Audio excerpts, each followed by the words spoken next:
लितब्तगू मिन फज़लिही, तुम समंदर को मुसख्खर किया ताकि तुम अल्लाह की रोजी तलाश करो, समंदर से तिजारत करो। तो कुरान में, हदीस में हमें जहां भी मिलता है माल कमाने का जरिया वो तिजारत मिलती है, बिजनेस मिलता है। ये जो मुलाजमत का तरीका है ना, ये हमारे यहाँ अंग्रेजों के आने के बाद दफ्तरों में जब क्लर्कों की जरूरत पड़ी तो वहां आके ये मुलाजमत का सेटअप शुरू हुआ है। खुद हमारे नबी सल्लल्लाहु अलैहि वसल्लम ने बिजनेस किया।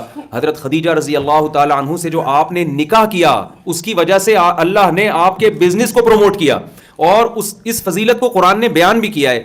अलम यजिद का यतीमन फ़आवा व वजदका ज़ाल्लन फ़हदा व वजदका आइलन फ़अगना। ए नबी, आप मिस्कीन थे, अल्लाह ने आपको गनी कर दिया। तो गनी कैसे किया? हजरत खदीजा ताजिर थी, हजरत खदीजा के पास माल बहुत था। आपको ईमानदार ताजिर चाहिए था जो उस माल को ईमानदारी के साथ इन्वेस्ट कर सके।